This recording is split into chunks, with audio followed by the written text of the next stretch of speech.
Praise the lord.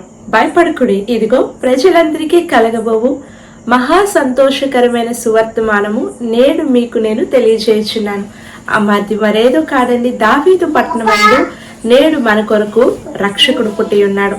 మన రక్షకుడు అయిన దేవునికి స్తోత్రం కలుగునుగాక. ఈ వీడియో ఎవరు చూస్తున్నప్పటికీ కూడా ప్రజలందరికీ కలగబో సువర్తమానం అండి. ఇది యేసు ప్రభు అందరికీ రక్షకుడై ఉన్నారు కాబట్టి ఈ వీడియో ఎవరు చూస్తున్నప్పటికీ మీ అందరికీ హ్యాపీ క్రిస్మస్ అండి. అయితే మీ సమయాన్ని దొంగలించాలి అని కాదు, కానీ కేవలం 2 విషయాలు మాత్రమే మీతో పంచుకోరని ఆశపడుతున్నాను. మొదటి విషయం ఏంటి అంటే, యేసుక్రీస్తు ప్రభువారు దేవుడు కదా, ఆయన దేవుని కుమారుడని అంటున్నారు కదా, ఆయన మనిషిగా ఈ భూమి మీదకి రావాల్సిన అవసరం ఏముంది? ఇక 2, యేసుక్రీస్తు ప్రభు వారు పుట్టినందుకు మనం ఎందుకు సంతోషించాలి, ఎందుకు సెలబ్రేట్ చేసుకోవాలి?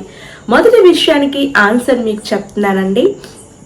మనిషి పాపము చేసి దేవునికి దూరం అయిపోయాడు. ఆ పాపము పరిహరించబడాలి అంటే రక్తము చిందించబడాలి. ఆ రక్తము సదాకాలము నిలిచేదిగా ఉండాలి. దేవుని కోపాన్ని మానవుడిపైకి రాకుండా చేసేదిగా ఉండాలి. పూర్వపు కాలంలో గొర్రెల యొక్కయు మేకల యొక్కయు రక్తాన్ని చిందించి పాపానికి పరిహారం చేసేవారు. అయితే ఆ రక్తము సదాకాలం నిలిచి ఉండలేదు కాబట్టి దేవుని దగ్గర వారి పాపాలు మరలా జ్ఞాపకంలోనికి వస్తున్నాయి. అందుకని ఏమి కావాలి అంటే సదాకాలం నిలిచి ఒక బలి కావాలి. అది కూడా దేవుని ఎదుట విధేయత చూపించే మనిషి లేదా ఒక వ్యక్తి యొక్క పరిశుద్ధ రక్తము చిందించబడాలి. అది నిర్దోషమైన రక్తముగా ఉండాలి, నిష్కలంకమైనదిగా ఉండాలి, దేవునికి విధేయత చూపించిన వారి రక్తముగా ఉండాలి. ఒక మనిషి రక్తము దేవుని దగ్గర ఏ మాత్రము కూడా అంగీకరించబడదు. ఎందుకంటే నీతిమంతుడు లేడు, ఒక్కడును లేడని లేఖనం చెప్తుంది. అవునా అంటారా? అవునండి. మీ హృదయాన్ని అడిగి చూడండి, మీరు ఎంత నీతిమంతులో అదే చెప్పేస్తుంది కదా మీకు. కాబట్టి ఏ వ్యక్తి పరిశుద్ధుడు కాదు, ఏ వ్యక్తి నీతిమంతుడు కాదు, ఏ వ్యక్తి కూడా తన పాపాలు కాదు కదా, ఇతరుల పాపాలు కాదు కదా, తన పాపాల కోసం కూడా తన రక్తాన్ని చిందించుకోగలగడం అనేది, అది దేవుని దగ్గర అంగీకరించబడడం అనేది సాధ్యం కాని పని. కాబట్టి తండ్రి అయిన దేవుడు కాలము సంపూర్ణమైనప్పుడు తన కుమారుణ్ణి మానవుడిగా ఈ భూమి మీదకి పంపించడం జరిగింది. యేసుక్రీస్తు ప్రభువు ఈ భూమి మీద పుట్టిన తరువాత తండ్రి అయిన దేవుడు ఆశించిన రీతిగానే దేవునికి ఇష్టడుగా, పరిశుద్ధుడిగా, నిష్కలంకుడిగా, నిర్దోషుడిగా ఈ భూమి మీద జీవించడం జరిగింది. అలాగే ఆయన సువార్త కూడా చేశారు. ఏమి అంటే, కాలము సంపూర్ణమవుతుంది, దేవుని రాజ్యము సమీపిస్తుంది, మీరు మారు మనసు పొంది సువార్తను అంగీకరించనని ఆయన పరిచర్య చేయడం కూడా జరిగింది. తగిన కాలం వచ్చినప్పుడు యేసుక్రీస్తు ప్రభువారు శిలువ మీద తన పరిశుద్ధమైన రక్తాన్ని చిందించడం జరిగింది. ఎప్పుడైతే ఆ పరిశుద్ధుని యొక్క రక్తము చిందించబడిందో ఆ రక్తము దేవునికి మనుషుడికి మధ్య ఉన్న అడ్డుతరని 2గా చీల్చివేసింది అనమాట. కాబట్టి ఇప్పుడు ఆ రక్తం ఏంటి అంటే, అది ఆయన సంపూర్ణ మానవుడు, సంపూర్ణ దేవుడు అని యోహాను సువార్త మీరు చదివితే అర్థమవుతుంది. కాబట్టి అది సదాకాలం నిలుస్తుంది. ఆ బలి అనేది, ఆ రక్తం అనేది సదాకాలం నిలుస్తుంది. కాబట్టి ఏ పాపి అయినా ఏ సమయంలోనైనా ఎప్పుడైనా దేవుని దగ్గరికి వెళ్ళి యేసుక్రీస్తు రక్తం ద్వారా తనని తాను తండ్రి యొద్ద క్షమాపణని అడగొచ్చు అనమాట. కాబట్టి ఇప్పుడు ఏ వ్యక్తి అయినా ఏ పాపి అయినా దేవుని దగ్గరికి వెళ్ళాలి అంటే యేసుక్రీస్తు ప్రభువారు తమ పాపాల కొరకు రక్తాన్ని చిందించారన్న విషయాన్ని వారు నమ్మి విశ్వసించి తండ్రి అయిన దేవుని దగ్గరికి వెళ్ళినప్పుడు వారి పాపాలు దేవుని ఎదుట క్షమించబడతాయి.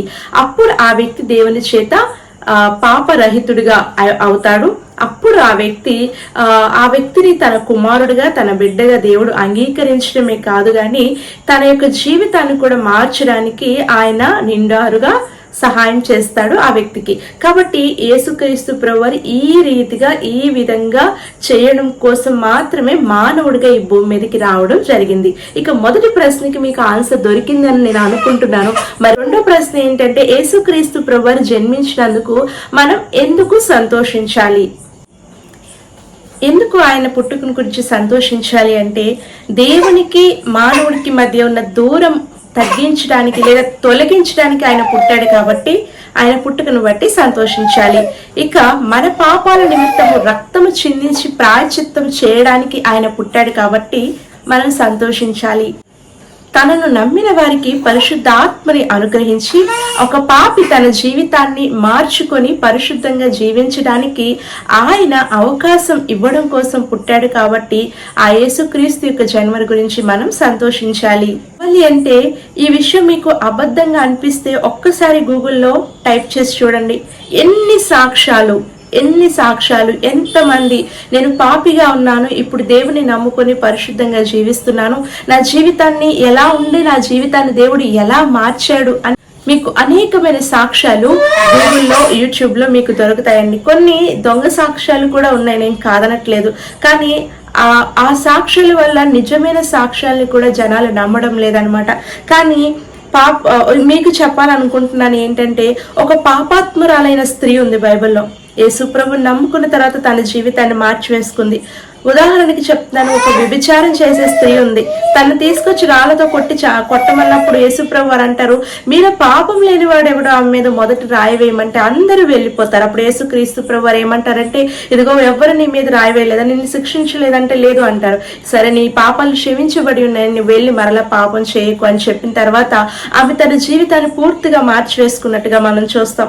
ఇక జక్కయ్య సంగతి చూస్తే ఆయన ఎలా ఉన్నాడంటే, ఒక సుంకరిగా, ఒక మనుషుల్ని డబ్బుల కోసం పీడించుకు తినే వ్యక్తిగా ఉన్నాడు. ఆ వ్యక్తిని యేసుక్రీస్తు ప్రభువు దర్శించినప్పుడు తన జీవితాన్ని మార్చేసుకుని తన దగ్గర ఎవరి దగ్గర అయితే దోచుకున్నాడో వారికి 4 గంటలు తిరిగి చేసినట్లుగా మనం చూస్తాం అనమాట. అలాగే ఒక సమరయ స్త్రీ, ఒకరు కాదు ఇద్దరు కాదంట. చూడు, అలాంటి స్త్రీతో కూడా మాట్లాడినప్పుడు ఆమె తన జీవితాన్ని మార్చివేసుకుంది అనమాట. కాబట్టి మనుషుల జీవితాన్ని మార్చడానికి ఆయన పుట్టాడు. కాబట్టి యేసుక్రీస్తు ప్రభువు పుట్టుక గురించి మనం సంతోషించవలసిన వారంగా ఉన్నాము. ఇక 2వ మరణం ఉంటుంది. ఒక మనిషి చనిపోవడమే కాదండి, తర్వాత కూడా 2వ మరణం అనేది ఉంటుంది అనమాట. ఆ 2వ మరణం నుంచి యేసుక్రీస్తు ప్రభువుని నమ్మిన వారు, ఆయన రక్తంలో తమ పాపములు కడుగుకున్న వారు విడిపింపబడతారు. ఆ 2వ మరణం నుండి మనల్ని తప్పించడం కోసం ఆయన పుట్టాడు. కాబట్టి మనం ఆయన బట్టి సంతోషించే వారముగా ఉండాలి. నరకం నుంచి తప్పించబడవారముగా ఉన్నాము కాబట్టి ఆయన పుట్టుకను బట్టి సంతోషించాలి. ఉదాహరణకి చెప్పాలి అంటే, లాజరు ధనవంతుడు ఉన్నారండి. ధనవంతుడేమో నరకంలో పడవేయబడి ఉన్నాడు, అగ్నిలో పడవేయబడి ఉన్నాడు. లాజరు గారు అబ్రహాము రొమ్మును చక్కగా ఆనుకొని ఉన్నప్పుడు ఆ ధనవంతుడు అంటాడంట, లాజరు యొక్క చిన్న వేలి యొక్క కొనతో కొంచెం వాటర్ ఇక్కడ చిలికించమని చెప్పండి అని అంటాడనమాట. అంత వేడిగా అక్కడ ఉంటుంది అనమాట. సో ఎవరైతే యేసుప్రభువుని నమ్ముతారో ఆ వ్యక్తి నరకం నుంచి తప్పింపబడతారు. నీ ధనము కానీ, నీ ఆస్తిపాస్తులు గాని, నీ అందము గాని, నీ ఐశ్వర్యము గాని నిన్ను ఏమాత్రం నరకం నుంచి తప్పించదనమాట. ఎవరైతే యేసుక్రీస్తు ప్రభు వారి యొక్క ఎవరైతే యేసు ప్రభు వారిని నమ్ముతారో వారు నరకం నుంచి తప్పించబడతారు. కాబట్టి నరకం నుంచి తప్పించబడుతున్నాము కాబట్టి ఆయన పుట్టుకను బట్టి మనం సంతోషించాలన్నమాట. దేవుడు అందరినీ సమానంగా ప్రేమిస్తారు అనే విషయం చాలా స్పష్టమై ఉంది.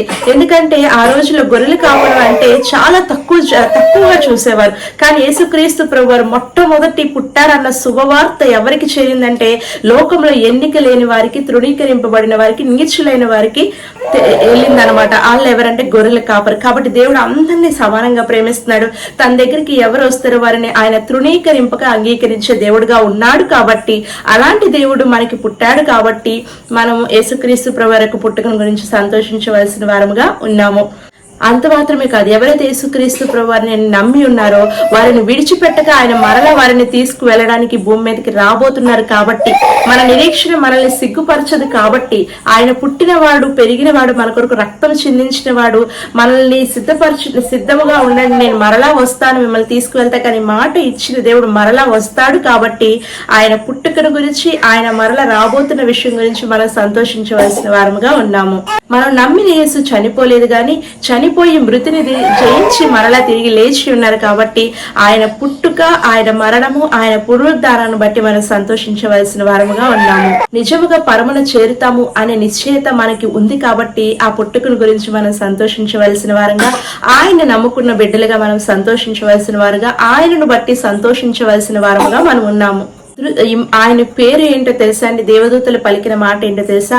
ఆయన పేరు ఇమ్మానుయేలు. అంటే ఆ మాటకి దేవుడు మనకి తోడు అనే అర్థం అనమాట. ఆయన అదృశ్యము శక్తిగా అదృశ్యుడిగా మనకి నిత్యం ఆయన తోడుగా ఉంటున్నాడు. కాబట్టి ఆయన తోడును బట్టి కూడా మనం ఆనందించవలసిన వారముగా ఉన్నాము. ఒక్క మాటలో చెప్పాలంటే దేవుడు మనుషులతో కూడా నివాసం ఉండదలిచాడు. మనిషి పాపం చేసి ఆ యొక్క అవకాశాన్ని దూరపరుచుకున్నాడు. ఆ అవకాశాన్ని యేసుక్రీస్తు ద్వారా మరలా మనుషులకి అందించాలని యేసుక్రీస్తు ప్రభువారి భూమి మీదకి పంపించడం జరిగింది. ఎవరైతే యేసుక్రీస్తు ప్రభువారిని నమ్ముతారో ఆ దేవునితో మనిషి కోల్పోయిన సహవాసాన్ని ఎవరైతే యేసయ్య రక్తంలో కడగబడతారో వారు ఈ భూమి మీదే అనుభవించడం జరుగుతుంది. ఒకరోజు ఆ నిరీక్షణ వ్యర్థపరచబడక పరమును చేరి ఆయనతో కూడా నివాసం ఉండడం జరుగుతుంది. కాబట్టి ఈ క్రిస్మస్ మీ జీవితాల్లో సంతోష, సమాధాన, దీవెన, ఆశీర్వాదాలు దేవుని యొక్క తోడు అనుగ్రహించాలని కోరుతూ మరొకసారి మీ అందరికీ క్రిస్మస్ శుభాకాంక్షలు. Praise the lord.